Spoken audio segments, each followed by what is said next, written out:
আকাশবাণী কলকাতা জেলার চিঠি পুরুলিয়া থেকে পাঠিয়েছেন আমাদের সংবাদদাতা অনির্বাণ বন্দ্যোপাধ্যায়। এবছর শীত একটু দেরি করে পড়েছে, এমনকি ডিসেম্বর মাসের একেবারে প্রথম দিকেও সেভাবে শীতের আমেজ পাননি পুরুলিয়া জেলার মানুষ। চলতি মাসের দ্বিতীয় সপ্তাহের পর থেকেই শীতের প্রকোপ শুরু হয়। তাপমাত্রা নেমে যায় 11 ডিগ্রি সেলসিয়াস। এরপর থেকেই ক্রমাগত কমতে থাকে পারদের উচ্চতা। রবিবার তা নেমে চলে যায় 8 ডিগ্রির ঘরে।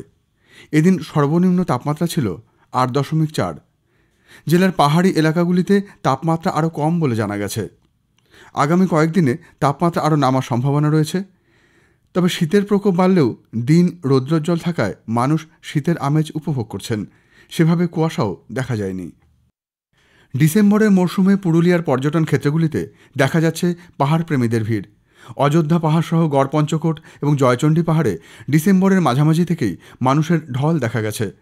বড়দিনের সময় হোটেল ও রিসর্টগুলির প্রায় সব ঘরই বুকিং হয়ে গেছে বলে জানা গেছে। জেলা প্রশাসনের তরফ থেকেও পর্যটন ক্ষেত্রগুলিকে সাজানো হয়েছে। পর্যটন ক্ষেত্রগুলি যাতে নোংরা না হয় তার জন্য নেওয়া হয়েছে বিশেষ উদ্যোগ। পুরুলিয়া জেলা পুলিশের তরফ থেকে বিশেষভাবে নিরাপত্তার ব্যবস্থাও করা হয়েছে। পর্যটকদের জেলা পুলিশের বিশেষ অ্যাপ সহায় ইনস্টল করার অনুরোধ জানানো হয়েছে।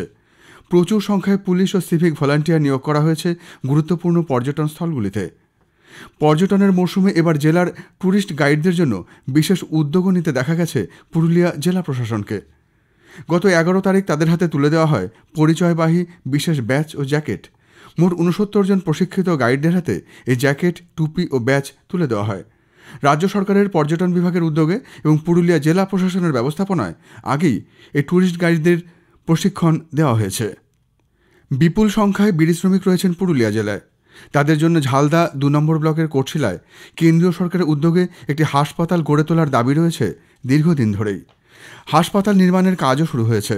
এবার সেই কাজে গতি আসবে বলে মনে করা হচ্ছে।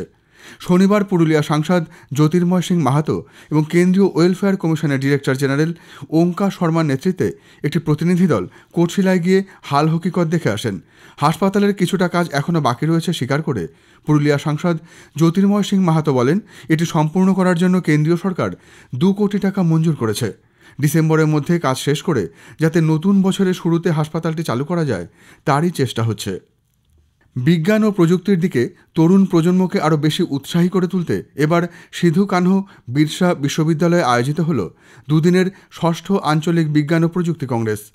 গত 12 ও 13 ডিসেম্বর বাঁকুড়া, ঝাড়গ্রাম, পশ্চিম মেদিনীপুর, পূর্ব মেদিনীপুর এবং পুরুলিয়া এই 4টি জেলার বিজ্ঞানী ও গবেষকদের নিয়ে গঠিত এই কংগ্রেসে বিজ্ঞান নিয়ে বিভিন্ন বিষয় আলোচিত হয়। এই আঞ্চলিক কংগ্রেসে উপস্থিত ছিলেন রাজ্যের বিজ্ঞান ও প্রযুক্তি এবং বায়োটেকনোলজি বিভাগের ভারপ্রাপ্ত মন্ত্রী উজ্জ্বল বিশ্বাস ও পশ্চিমাঞ্চল উন্নয়ন বিষয়ক দপ্তরের মন্ত্রী সন্ধ্যারানী টুডু, বিশ্ববিদ্যালয়ের উপাচার্য ধনঞ্জয় রক্ষিত সহ বিশিষ্টজনেরা। মোট 217 জন তরুণ গবেষক যোগ দেন এই কংগ্রেসে।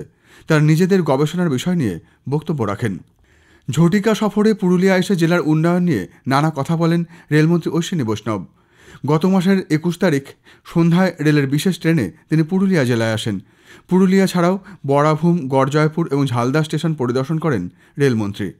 সফরকালে রেলমন্ত্রীর সঙ্গে সাক্ষাৎ করেন পুরুলিয়া সাংসদ জ্যোতির্ময় সিং মাহাতো এবং বাঁকুড়ার সাংসদ তথা কেন্দ্রীয় শিক্ষা প্রতিমন্ত্রী সুভাষ সরকার সহ বহু বিশিষ্টজন। পুরুলিয়া স্টেশনে অল্প সময়ের জন্য বক্তব্য রাখেন রেলমন্ত্রী। পুরুলিয়া জেলায় রেলের উন্নয়নে নানা কাজ হচ্ছে জানিয়ে তিনি পুরুলিয়া স্টেশনকে অত্যাধুনিকভাবে গড়ে তোলার কথা বলেন। জেলার দাবি দাওয়াগুলি সাংসদকে জানানোর জন্যও বলেন তিনি। কিছুটা ক্ষোভের সঙ্গে তিনি বলেন, এই রাজ্যে রেলকে কোনো রকম সহযোগিতা করা হয় না। জমি সংক্রান্ত সমস্যার জন্য আটকে রয়েছে বহু প্রকল্প। জেলার চিঠি শেষ হলো। পুরুলিয়া থেকে পাঠিয়েছেন আমাদের সংবাদদাতা অনির্বাণ বন্দ্যোপাধ্যায়।